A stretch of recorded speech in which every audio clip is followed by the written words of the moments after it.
ہیں Panama files Panama papers scandal کی طرف، جہاں آج حکومت نے ریٹائرڈ جسٹس سرمد جلال عثمانی صاحب کی لیڈرشپ میں ایک کمیشن کو انہوں نے ریکمینڈ کیا، جس میں کہا گیا کہ FIA کے ریپرزنٹیٹیو ہو سکتے ہیں، institute of chartered accountant Pakistan کے ریپرزنٹیٹیو ہو سکتے ہیں۔ تاہم اس تجویز کو، اس ریکمینڈیشن کو اپوزیشن کی دونوں بڑی جماعتوں نے، پاکستان پیپلز پارٹی اور تحریک انصاف نے رد کر دیا۔ پاکستان پیپلز پارٹی کے خورشید شاہ صاحب کا یہ کہنا ہے کہ سینٹ کے چیئرمین جناب رضا ربانی صاحب کی لیڈرشپ میں ایک پارلیمانی کمیشن بھی تشکیل دیا جا سکتا ہے۔ یہ وہی تجویز ہے جو گزشتہ ہفتے گزشتہ اتوار کو سلیم مانڈوے والا صاحب کے ساتھ ہم نے بات کرتے ہوئے اپنے پروگرام میں بھی یہی ریکمینڈ کیا تھا کہ ایک پارلیمانی کمیشن بھی ہو سکتا ہے۔ لیکن یہ کمیشن کن چیزوں کو دیکھے گا، کیا تضادات ہیں، کیا چیزیں انویسٹیگیٹ کرنے والی ہیں، اس پہ میں کچھ کامنٹ کرنا چاہتا ہوں۔ سب سے پہلے میں آپ کو ریکیپ کے طور پہ ریفریش کرنے کے لیے اب تک کیا ڈیولپمنٹس ہو چکی ہیں گزشتہ 10-15 دنوں میں، اس کے حوالے سے میں آپ کو ایک رپورٹ دکھاؤں گا۔ آج سے 12 روز قبل منظر عام پر آنے والے پاناما لیکس کا طوفان ہے کہ تھمنے کا نام ہی نہیں لے رہا، اور انٹرنیشنل سیاسی ڈھانچوں پر اس کے اثرات بدستور جاری ہیں۔ آئس لینڈ کے وزیر اعظم کے استعفے کے بعد رواں ہفتے کے دوران اسپین کے وزیر صنعت نے بھی استعفی دے دیا، جبکہ یوکرین کے وزیر اعظم نے کرپشن کی وجوہات کی بنا پر استعفی دیا۔ برطانیہ میں ہزاروں کی تعداد میں لوگ 10 ڈاؤننگ اسٹریٹ کے باہر جمع ہوئے، جس کے بعد برطانوی وزیر اعظم ڈیوڈ کیمرون نے نہ صرف اپنے ٹیکس کی تفصیلات بھی ظاہر کر دی، بلکہ پارلیمنٹ میں حزب اختلاف کے کڑے سوالات کے جوابات بھی دیے۔ امریکی دفتر خارجہ کے ترجمان نے ایک سوال کے جواب میں کہا کہ پاناما لیکس پر اٹھنے والے سوالات کے بعد نواز حکومت کے مستقبل کا فیصلہ پاکستانی عوام نے کرنا ہے۔ دوسری طرف پاکستان کے وزیر اعظم نواز شریف کی جانب سے جوڈیشل کمیشن کے اعلان کو 10 روز گزر گئے، مگر اب تک کسی قسم کا کمیشن قائم نہیں ہو سکا۔ قومی اسمبلی کے اجلاس میں اپوزیشن رہنماؤں نے حکومت پر شدید تنقید کی اور سابق جج کی سربراہی میں کمیشن کو مسترد کر دیا۔ اب ان کا احتساب کر کے آگے سے کوئی بھی حکمران ڈرے گا کہ اقتدار میں آ کے ملک لوٹے، باہر پیسہ لے جائے اور عیاشیاں کرے، اور یہاں لوگ بیچارے بھوکے ننگے رہیں۔ اور یہ مطالبہ کیا گیا کہ کمیشن چیف جسٹس کی سربراہی میں قائم کیا جائے۔ حکومت کی سفارش کے باوجود بیشتر سابق ججوں نے بے اختیار تحقیقاتی کمیشن کی سربراہی سے معذرت کر لی۔ تاہم ذرائع کے مطابق سپریم کورٹ کے سابق جج سرمد جلال عثمانی نے مشروط رضامندی کا اظہار کیا ہے۔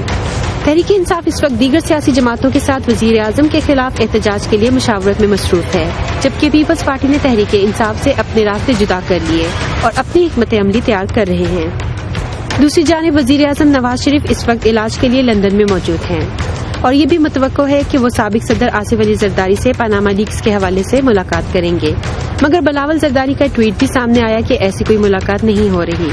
اب چاہے اسے حسن اتفاق کہیں یا کچھ اور، مگر اس وقت پاکستان کی 3 بڑی سیاسی جماعتوں کے سربراہان نواز شریف، آصف علی زرداری اور عمران خان لندن میں موجود ہیں۔ وزیر اعظم نواز شریف پر شدید دباؤ ہے کہ وہ اپنے اور اپنے خاندان کے تمام اثاثے اور ٹیکس کی تفصیلات ظاہر کریں اور ایک بااختیار تحقیقاتی کمیشن تشکیل دے، جو کہ بین الاقوامی اکاؤنٹنگ ماہرین کی مدد سے معاملے کی شفاف تحقیقات کر سکے، اور ایک جمہوری رویہ اختیار کرتے ہوئے بہتر ہے کہ وزیر اعظم پارلیمنٹ میں جا کر عوامی نمائندوں کے اٹھنے والے سوالات کے جواب دیں۔ ناظرین، حقائق پہ مبنی ایک رپورٹ تو آپ نے دیکھی۔ اب یہ کمیشن نہ جانے کب بنتا ہے اور کس طرح کا یہ کمیشن ہوتا ہے، لیکن اس کمیشن کے سامنے جو بہت سے چیلنجز ہوں گے، اس کی پیچیدگی کا اندازہ آپ تھوڑی سی اس ڈسکورس سے دیکھ سکتے ہیں جو میں بھی آپ کو دکھانے لگا ہوں۔ میں سب سے پہلے آپ کو حسن نواز صاحب کا نومبر 1999 کا ایک چھوٹے سے انٹرویو کا کلپ دکھاتا ہوں، جب وہ BBC کے پروگرام ہارٹ ٹاک میں گئے، جس وقت نیا ہی چند ہفتے پہلے ہی نواز شریف صاحب کی حکومت کا تختہ جنرل مشرف نے الٹا تھا۔ وہ دیکھتے ہیں clip. But do you know who owns the flat that you're living in? Well, it's on a rent. I'm living on a rent basis which comes from every quarter from Pakistan. Do you know who owns the flat that you live in? Well, actually, I'm not the right person to. But you live there. It doesn't matter. Don't you know who it's rented from? I'm just like any other student living with his parents. But would it interest you to know that the flat is apparently owned by 2 offshore companies called Nielsen Enterprises Limited and Nesco Limited, both registered in the British Virgin Islands and managed by a company in Switzerland? I've got nothing to say about it. I'm absolutely ignorant.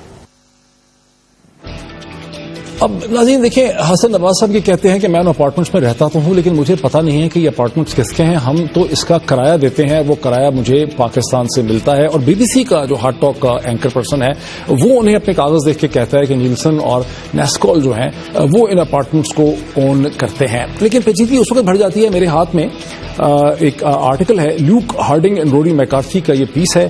یہ پیس ہے 10 April 2000 کا. اس پیس کا title ہے شریف set for girling on wealth, اور یہ guardian اخبار، وہی guardian اخبار جو اس وقت پاناما فائل سکینڈل کا ایک مین پارٹنر ہے پاناما پیپرز کا، یہ اسی کا پیس ہے جس میں محترمہ کلثوم نواز صاحبہ کی ایک اسٹیٹمنٹ چھپتی ہے جس میں وہ کہتی ہیں کہ پیسے کمانا کوئی جرم نہیں ہے، دولت بنانا کوئی جرم نہیں ہے، اور ہم نے یہ اپارٹمنٹس، کون سا سال ہے؟ 2000 ہے، یہ سال ہے اپریل کا ہے. وہ کہتی ہیں کہ یہ اپارٹمنٹس ہم نے اپنے بچوں کے لیے خریدے ہیں. حسن نواز صاحب بی بی سی کے سامنے کہتے ہیں کہ مجھے نہیں پتا اپارٹمنٹ کس کے، ہم اس کا کرایہ دیتے ہیں. لیکن محترمہ کلثوم نواز صاحبہ یہ کہہ رہی ہیں اور دنیا کے ریپیوٹڈ اخبار میں کہ یہ اپارٹمنٹ جو ہیں ہم نے بچوں کے لیے خریدے ہیں. اس طرح کی درجنوں پبلیکیشنز ہیں جہاں اس قسم کی چیزیں پروڈیوس ہوئی ہیں. میں اب آپ کو ایک اور کلپ دکھاتا ہوں جس میں حال ہی میں پاناما اسکینڈل کے سامنے آنے کے بعد حسین نواز صاحب دنیا نیوز کے پروگرام میں کامران خان صاحب کے ساتھ اپیئر ہوتے ہیں اور وہ کیا کہتے ہیں.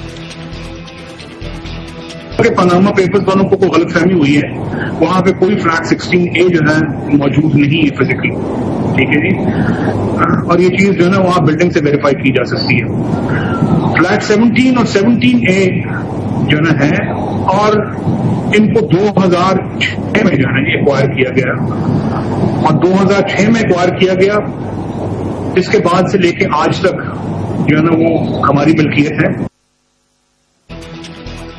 ناظرین وہ کہتے ہیں، آپ نے دیکھا کہ حسین نواز صاحب یہ کہتے ہیں کہ یہ اپارٹمنٹ ایک تو 16A کوئی ہے نہیں چیز، اور دوسرا یہ ہے کہ انہیں 2006 میں ایکوائر کیا گیا. انہیں 2006 سے پہلے اگر کسی آف شور اکاؤنٹ کے پاس تھے بھی تو وہ معاملہ ان کو پتہ نہیں ہے. مسئلہ یہ ہے کہ خود کامران خان صاحب کی جو انویسٹیگیٹو رائٹنگز ہیں اور وہ بہت ہی معتبر انویسٹیگیٹو رائٹنگ ہے، 1999 اور 2000 میں بارہا ان کی رائٹنگز میں انہی اپارٹمنٹس کا ذکر ہوا ہے، منی لانڈرنگ کا بھی ذکر ہوا ہے. لیکن چلیں اس کو بھی آپ چھوڑ دیں، شاید اس میں بھی کوئی کنفیوژن جو ہے ہو سکتا ہے. میرے ہاتھ میں ایک اور سٹوری ہے جو نیو یارک ٹائمز کی سٹوری ہے، ٹم وائنر اور سٹیم 11 کی، جو پبلش ہوتی ہے اکتوبر 21 1999 کو، یعنی 10-11 دن کے بعد جبکہ اقتدار چلا جاتا ہے نواز شریف صاحب کا.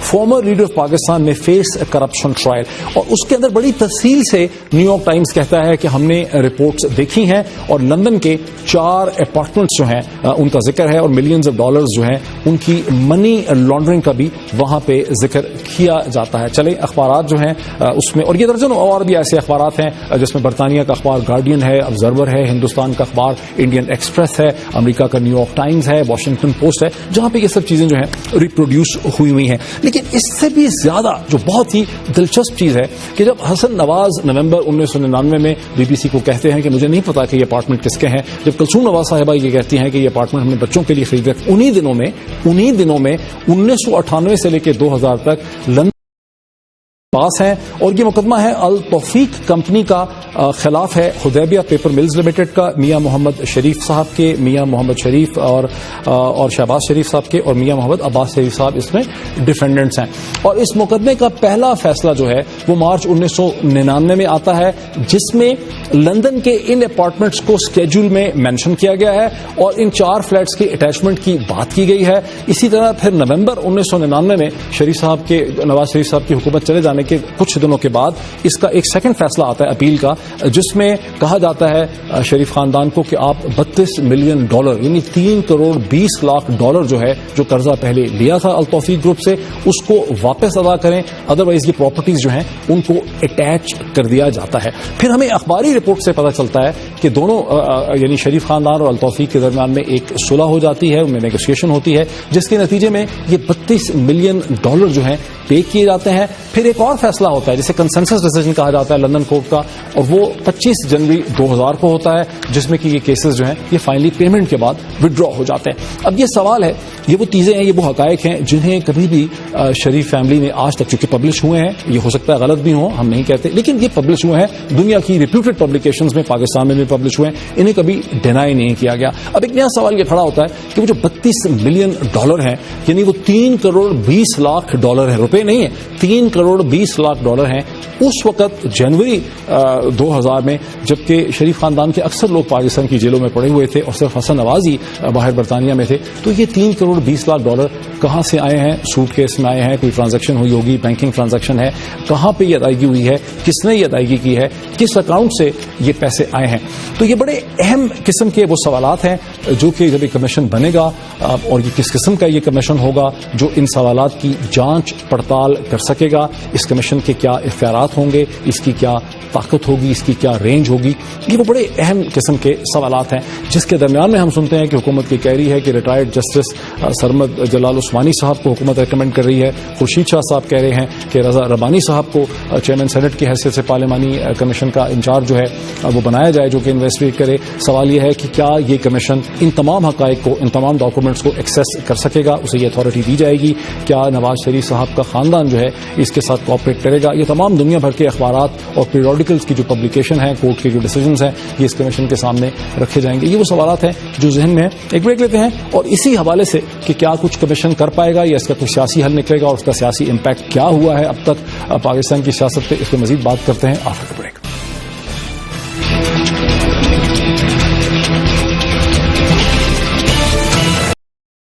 صاحب کس کے ٹکٹ کے, ان کے بیٹے کس کے ٹکٹ کے اوپر الیکشن لڑے ہیں؟ پی ایم ایل این کے ٹکٹ کے اوپر. سو ان کے جو تعلقات ہیں وہ بڑے ان کے ساتھ قریبی ہیں, لہذا جماعت اسلامی جو ہے لاہور وہ کبھی بھی نواز شریف صاحب کے خلاف ایک حد سے آگے نہیں جاتی. پیپلز پارٹی کی جو پنجاب ہے وہ بالکل عمران خان کی طرح سوچتی ہے, وہ کہتے ہیں بالکل ہمیں آگے جانا چاہیے. لیکن جو سندھ پیپلز پارٹی ہے جو کنٹرول کرتی ہے پیپلز پارٹی کے فیصلے, وہ ایک حد سے آگے نہیں جانا چاہتے. وہ کیوں نہیں جانا چاہتے؟ وہ حکومت میں ہے. پنجاب والے کیوں جانا چاہتے ہیں؟ وہ حکومت میں نہیں ہے, ان کے سٹیکس ہیں, ان کے سٹیکس نہیں ہیں. لہذا ایک تو پارٹیز کے اندر کی ڈویژن ہے. دوسرا جو سوچ ہے پیپلز پارٹی کی, پیپلز پارٹی ایک بڑی تھن لائن پہ چل رہی ہے.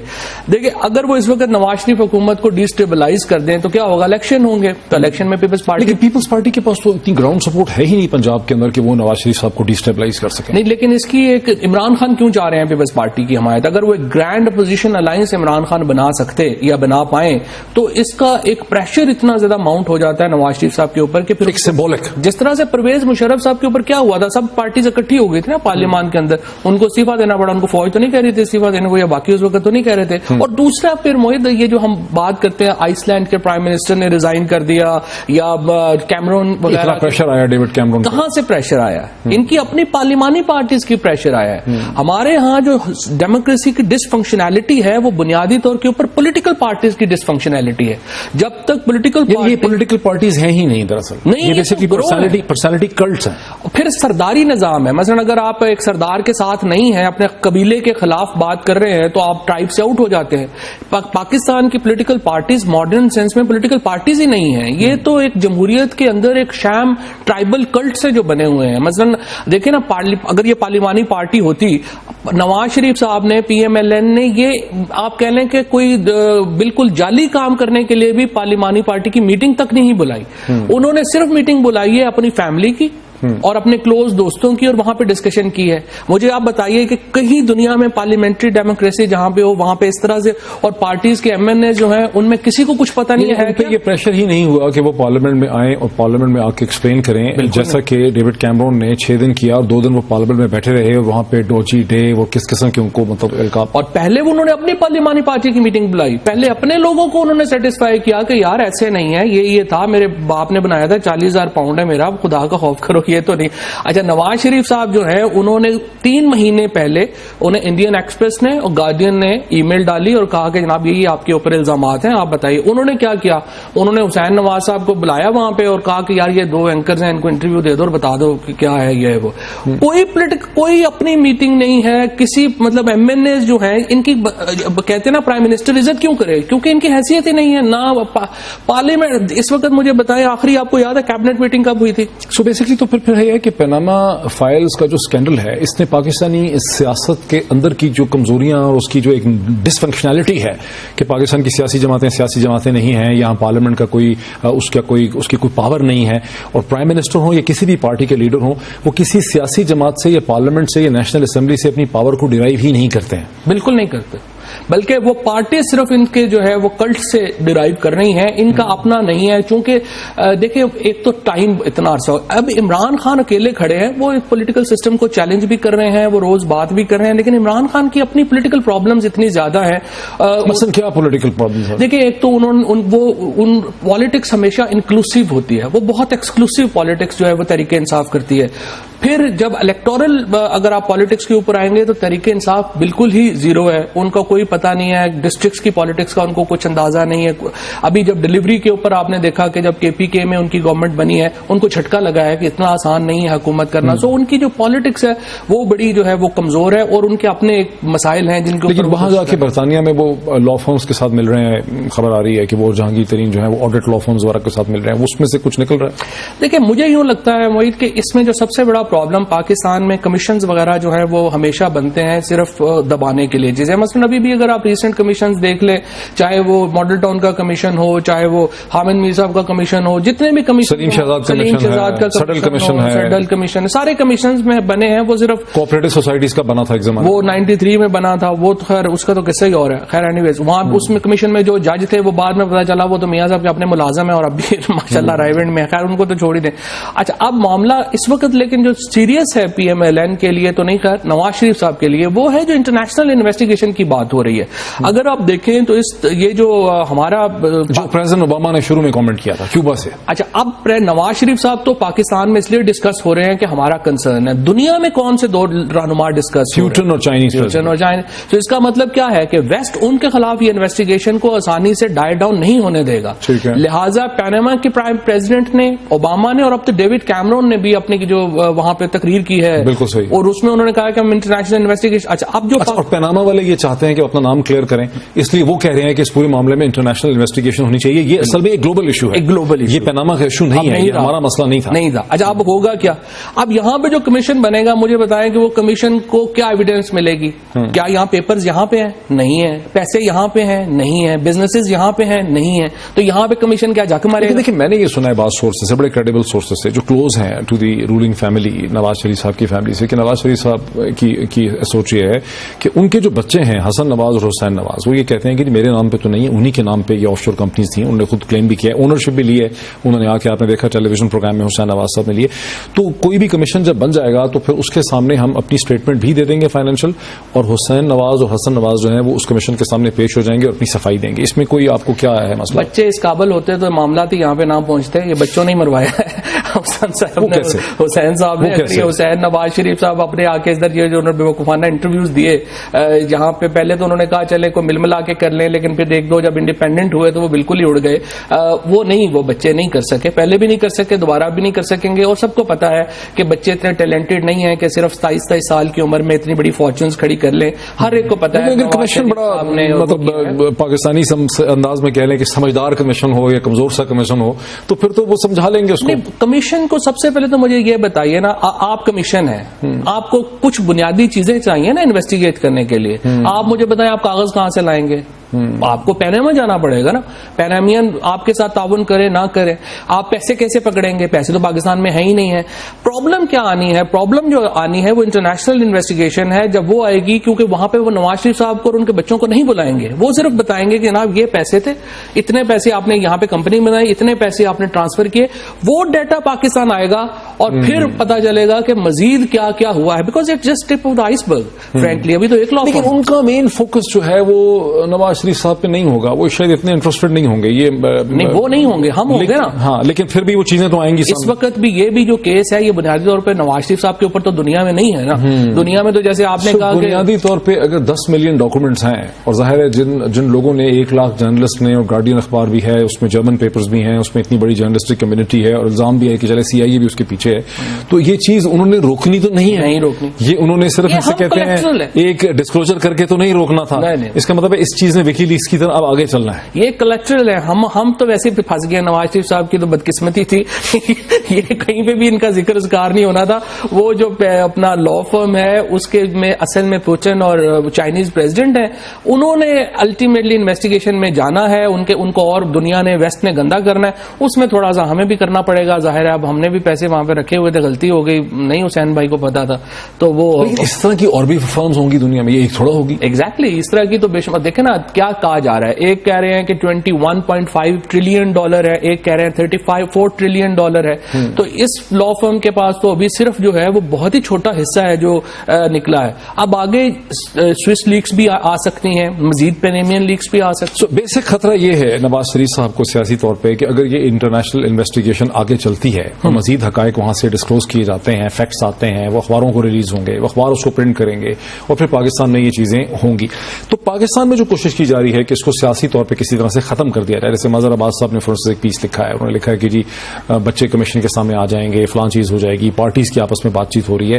وہ کہاں جا رہا ہے؟ Where does it stand? Nawaz Sharif Imran Khan کو سمجھانے کی کوشش ہو رہی ہے. دیکھیں ایک بات تو صحیح ہے, نواز شریف صاحب کا بہت اچھا جو ہے وہ اس وقت کہہ لیں کہ ان کا ہولڈ بھی ہے, وہ بات یہاں پہ. لیکن ایشو پاکستان کا چونکہ ہے نہیں ہے, پاکستان سے باہر کی بات ہے. کوشش آپ جتنی مرضی, ابھی نواز شریف صاحب کی مورل اتھارٹی بالکل اڑ گئی ہے فرینکلی.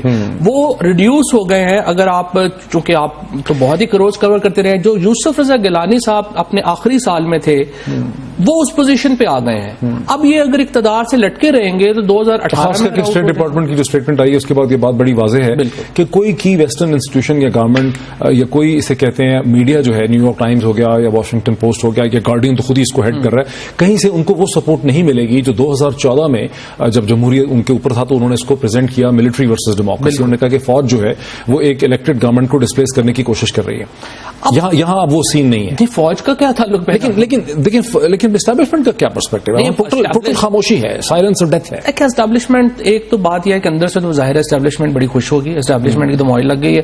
پہلے ہی اسپیس نہیں تھی اتنی زیادہ, اور اب تو بالکل ہی جو نیشنل سیکورٹی کے اوپر تو بالکل ہی بات نہیں. پھر اگر جو سولین گورنمنٹس ہوتی ہیں جو یہ بار بار سولین, آپ نے حکومت کر رہے ہیں نواز شریف صاحب, ان کے پاس گن تو نہیں ہے. مارشل لا تو ایک رول آف گن ہوتا ہے, ان کے پاس تو ہوتی ہی مورل اتھارٹی ہے. جب آپ مورل اتھارٹی آپ کا وہ کپڑا اتر گیا تو آپ فارغ ہو گئے.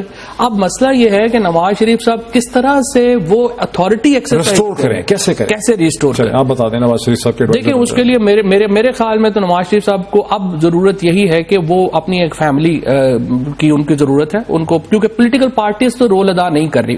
آئیڈیل سچویشن اس طرح میں تو یہی ہوتی ہے کہ پولیٹیکل پارٹیز اپنا لیڈر چینج کرتے ہیں, نیا لیڈر لگائیں اور ملک چلتا رہے. لیکن ہمارے ہاں نہیں ہے رواج. آپ وہ چیز کہنے لگے ہیں جو ہمیں گزشتہ دن شیخ رشید صاحب نے کہا کہ ان کی خبر یہ ہے کہ غور یہ کیا جا رہا ہے کہ کلثوم نواز صاحبہ جو ہیں ان کو ایک مطلب پرائم منسٹر بنائے 6 مہینے کے لیے, اور پھر اس کے بعد دیکھیں ارلی الیکشن یا کوئی اور پاور. دیکھیں اس میں نواز شریف صاحب کی پوری فیملی بہت زیادہ خراب ہو گئی ہے. اس اسکینڈل میں جو سب سے زیادہ نقصان پہنچا ہے فرینکلی وہ مریم بی بی کو پہنچا ہے, بیکاز وہ اپنا ایک, اور مجھے پرسنلی جو ادروائز سب سے ایک مطلب impressive of all the family members جو ینگ ہیں اس میں سب سے امپریسو اور کیرزمیٹک کیریکٹر انہی کا تھا.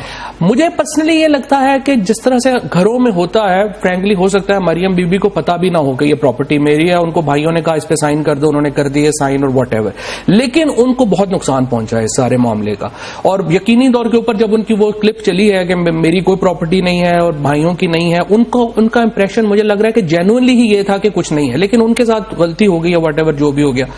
اب معاملہ یہ ہو گیا ہے کہ یہ جو نواز شریف صاحب کی اگر ہوا, اب صرف مجھے یوں لگتا ہے انہیں اپنی فیملی میں بیٹھ کے شاید شہباز شریف صاحب کو ہی آگے کرنا پڑے گا, بیکاز یہ ورنہ کیونکہ ان کی فیملی لکیلی نہیں ہے. اس میں کوئی شک نہیں ہے کہ شہباز شریف صاحب جو ہیں وہ سب سے کیپیبل ریپرزینٹیو ہیں, پی ایم ایل این کے ایڈمنسٹریٹر ہیں, انہوں نے ڈیلیور کیا ہے, چیف منسٹر ہیں, وہ پرائم منسٹر اکٹھا بھی رکھ سکتے ہیں, ایک پوٹینشیل پرائم منسٹریل کینڈیڈیٹ ہیں ان ویٹنگ. لیکن جو فیملی کے اندر کے ہمیں پتہ چلتا ہے کہ فالٹ لائنز ہیں, ڈفرینسز ہیں, بچوں کا لڑائی جھگڑا ایک دوسرے کو پسند نہیں کرتے, وہ پھر کیا ہوگا اس کا؟ دیکھیں مجھے یوں لگتا ہے کہ ایشو یہ نہیں ہے, ایک تو جھگڑا جیسے فیملیز میں ہوتا ہے ہمارے ہاں, ایک اپر مڈل کلاس فیملی, ایک تو ان کی فیملی کا جو ماحول ہے وہ ایک آرڈنری پاکستانی فیملی کا ماحول ہی ہے جس میں ایک جیلسیز بھی ہوتی ہیں بٹ محبت بھی ہوتی ہے. ایک جگہ کے اوپر آپ مخالف ہیں, مجھے یوں لگتا ہے کہ ان کو اپنا گریٹر سروائیول دیکھنا, ڈفرینسز اوور کم ہو سکتے ہیں اور گریٹر سروائیول بھی تو دیکھنا دیکھنا ہے نا. آپ نے یہ دیکھنا ہے کہ پی ایم ایل این اور پوری شریف فیملی بالکل فارغ ہو جائے, یا آپ کچھ نہ کچھ حصہ جو ہے وہ اپنے پاس رکھنا چاہتے ہیں اور دوبارہ ایک گیم میں ان رہنا چاہتے ہیں. اب دو صورتیں ہیں, یا تو نواز شریف صاحب یہاں پہ ابھی ہمیں نہیں پتا کہ ان کی ایک تو فرینکلی کی صحت, اللہ ان کو صحت دے, واپس آئیں جلدی اور اقتدار میں واپس لینے کی کوشش کریں, لیکن how to restore his moral authority وہ ان کو ایک بڑا چیلنج ہے, اور وہ نہیں کر پائیں گے. اگر نہیں کر پائیں گے پھر 2018 میں پی ایم ایل این ویسی راؤٹ ہو جائے گی الیکشنوں میں, لمبا عرصہ چل نہیں سکتا. ہمارے سامنے پیپلز پارٹی کی مثال. بہت شکریہ, بہت ہی انٹرسٹنگ پوائنٹ پہ فواد چوہدری اس کو لے آئے ہیں. کل ہم نے یہ سنا تھا شیخ رشید صاحب سے کہ کلثوم نواز جو ہیں وہ ایک پرائم منسٹر بن سکتی ہیں ٹیمپرری طور پہ 6 مہینے کے لیے, لیکن فواد کا خیال ہے کہ الٹیمیٹلی جس قسم کا کرائسس ہے, کرائسس آف مورل اتھارٹی جو پی ایم ایل این کی ہے, یہ بات آگے جب جائے گی تو شہباز شریف صاحب سے بہتر کوئی ریپرزینٹیٹو یا candidate P M L N کو نہیں ملے گا اپنی مورل اتھارٹی کو ریسٹور کرنے کے لیے. Very interesting point. ایک بریک لیتے ہیں اور بریک کے بعد دیکھتے ہیں کہ راجن پور کی کیا کہانی ہے. After the break.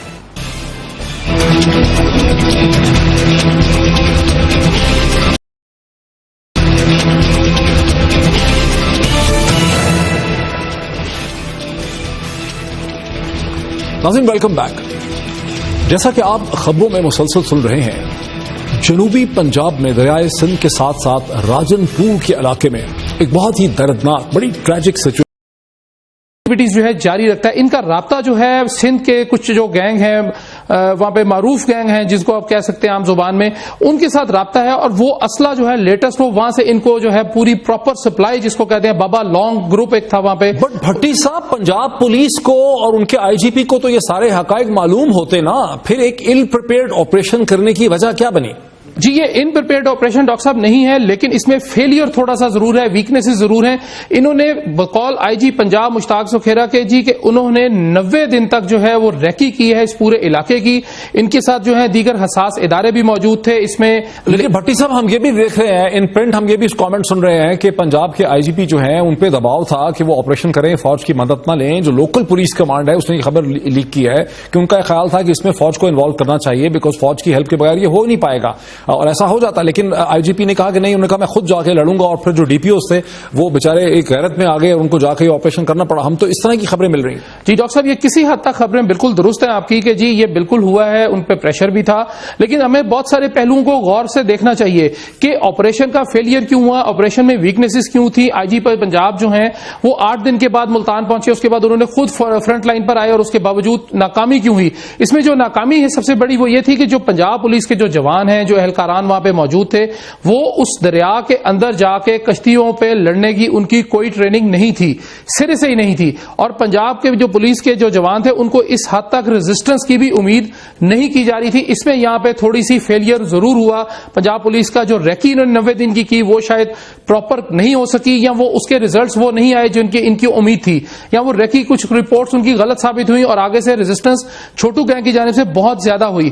جب پنجاب پولیس نے دیکھا کہ ان کا نقصان ہو رہا ہے, 6 اہلکار شہید بھی ہوئے. لیکن میں ایک بات یہاں پہ کر دوں کہ جب اس طرح کے آپریشنز ہوتے ہیں تو اس میں اہلکاران شہید ضرور ہوتے ہیں, اور دوسری جانب بھی ظاہر ہے جو جانی نقصان ہوتا ہے وہ بھی ہوتا ہے. لیکن ہمیں اس پہ بالکل ہولی سولی یہ نہیں کہنا چاہیے جی کہ یہ سارا کچھ ہوا. لیکن صاحب اب اس کا وے فارورڈ اس وقت کیا ہے؟ اب فوج آ چکی ہے, محاصرہ بھی کیا ہے, نیگوسیشن ہے, لیکن پولیس والے یرغمال بنا لیے انہوں نے. اب وے فارورڈ کیا ہے؟ جی ابھی یہ ہے کہ آپریشن جاری ہے. اب ٹوٹل کمانڈ جو اس ایریا کی ہے, اس پورے جزیرے کے ارد گرد ساری جو ہے, اس پہ جو شروع میں اگر آپ بتائیں, اگر میں آپ کو بتاؤں کہ یہ 3 حصوں میں آپریشن شروع ہوا تھا, اے بی اور سی اگر ہم رکھ لیں تو اے اور بی کے اوپر 38 پوسٹیں پولیس نے بنائی تھی مختلف چھوٹی چھوٹی ٹکڑیوں میں کہ یہ کمانڈ کریں گے, اور آہستہ آہستہ آگے جو ہے ان کو بڑھا جائے گا. لیکن جو سی تھا وہ بالکل خالی رکھا گیا تھا کہ جو ہی جس طرف سے ریزسٹنس کم ہوگی ادھر سے ایک کمپنی پولیس کی یا 10 12 15 20 لوگ جو ہیں وہ فوری طور پر اس سائڈ پہ حملہ کریں گے جو ونگ چھوٹو گینگ کا کمزور ہوگا. لیکن ایسا کوئی نہیں ہوا, ان کی ریزسٹنس بہت زیادہ ہو گئی. اب وے فارورڈ اس میں ڈاکٹر صاحب یہ ہے کہ اب تمام پوری کمانڈ جو ہے وہاں پہ راجن پور کے علاقے میں تمام کی تمام وہ پاک فوج کے جوانوں نے سنبھال لی ہے, اور وہ اس کے اوپر جو ہے وہ اب سارا کچھ ان کے پاس ہے. ان کے پاس وہ جو بختر بند تقریباً کشتی کا بڑا ذکر ہوا کل کچھ ہمارے چینلز کے اوپر بھی. اس میں یہ جی کہ وہ بالکل اس کے قابل ہیں, ان کے پاس وہ کشتیاں بھی وہاں پہ پہنچ گئی ہیں جن پہ بلٹ جو ہے وہ بلٹ پروف کشتیاں ہیں, وہ فوج کے پاس ہی تھیں, اور گن شپ ہیلی کاپٹر بھی جو ہے فوج کے پاس ہے, چونکہ پنجاب پولیس کے پاس جو ہے وہ ہیلی کاپٹر بھی نہیں ہے. بڑا مسئلہ ہے کہ ان کے پاس پولیس کے جوان یرغمال ہیں, وہ ان کو نقصان پہنچا سکتے ہیں. یہاں تو کچھ نیگوسیشن کرنی پڑے گی. اگر فل فلیج آپریشن کریں گے تو ان کو نقصان پہنچائیں گے. جی بالکل ٹھیک ہے کہ اگر وہ فل فلیج آپریشن کریں. وہاں پہ یہ بھی میں آپ کو بتا دوں کہ کچھ ان کو سیاسی پشت پناہی بھی حاصل ہے وہاں کے مقامی لوگوں کی, جس کے درمیان یہ رابطے کا جو کردار. اسی چیز پہ آنا چاہ رہا تھا بھٹی صاحب, میں اسی چیز پہ آنا چاہ رہا تھا کہ چھوٹو گینگ اتنا طاقتور اور اتنا انٹرنچ کوئی 1 یا 2 دن یا 1 ہفتے میں تو نہیں ہوا. یہ تو کئی سالوں سے اس کی ایک گروتھ وہاں پہ ہو رہی ہے, نشوونما ہو رہی ہے. اس کی کیا وجہ ہے کہ آج تک پنجاب کی انتظامیہ اور پولیس سے نظر انداز اس لیے کیا جی کہ جو مقامی وہاں پہ سیاستدان ہیں, کچھ ان کا مبینہ طور پر یہ بھی پتا چلا ہے, ابھی کنفرم رپورٹس نہیں ہے کہ جی ان کی پشت پناہی ان کو حاصل تھی, وہ اپنے مقاصد کے لیے ان کو استعمال کرتے تھے. لیکن اب جو سنا ہے جی مثلاً کن مقاصد کے لیے جی, اس میں آپ کے دیکھیں جی کہ اگر مخالفین کو دبانا ہے, مخالفین پہ حملہ کروانا ہے, مخالفین کو کے بندے اٹھوانے ہیں, جو ہمارا ایک کلچر سا بنا ہوا ہے سیاستدانوں کا, اس کے اوپر آپ دیکھیے کہ ان کے لیے اس گینگ کو استعمال کیا جاتا تھا. نہیں, لیکن بھٹی صاحب آپ اس کے بار بار لاجسٹک آسپیکٹس پہ غور کر رہے ہیں, آپ اس کے لاجسٹک آسپیکٹ پہ غور کر رہے ہیں. جو چیز مجھے زیادہ پریشان کرتی ہے کہ اتنا بڑا گینگ جس کے پاس اتنا اسلحہ ہے, خودکار اسلحہ ہے, لوگ اکٹھے ہو جاتے ہیں, آپس میں کمیونیکیٹ کرتے ہیں, وہ ایک سپیس کو پنجاب میں جو سیٹلڈ علاقہ ہے, یہ کوئی ہم افغانستان کے بارڈر کی بات نہیں کر رہے, کوئی فاٹا کی بات ہم نہیں کر رہے, یہ کوئی ہم سوات کی بات نہیں کر رہے, یہ ہم کوئی بلوچستان کے دور دراز علاقوں کی بات نہیں کر رہے, یہ ہم سدرن پنجاب کی بات کر رہے ہیں جہاں پر گزشتہ 200 برس سے ایک سیٹلڈ حکومت چلی آ رہی ہے. تو وہاں پر یہ گینگ اتنا گرو ہو گیا, یہ تو پولیس کی, وہاں کی پولیٹیکل ایڈمنسٹریشن کی, پنجاب حکومت کی بہت بڑی ناکامی. جی بالکل ڈاکٹر صاحب, آئی فلی اگری ود یو کہ جی بالکل ناکامی ہے کہ ایک گروہ جو ہے یہ اوور نائٹ نہیں ہوا, یہ ہفتوں میں بھی نہیں ہوا, یہ مہینوں میں بھی نہیں ہوا, ان کو سالوں لگے ہیں, سالوں سے یہ کام وہاں پہ جا رہے ہیں. یہ چھوٹو گینگ کا جو ہے یہ سالوں سے جاری ہے. لوکل سالوں سے وہاں کا ڈی پی او, ڈپٹی کمشنر, وہاں کا کمشنر کیا کر رہا تھا, وہاں سے ایم این اے کیا کر رہا تھا, ایم پی اے کیا کر رہا تھا سالوں سے؟ انہوں نے کچھ بھی نہیں کیا جی, چونکہ میں نے آپ کو جیسے پہلے بتایا جی کہ وہاں پہ کچھ سیاسی جو لوگ ہیں, سیاسی وہاں کے مقامی لوگ ہیں, کچھ اور لوگ ہیں.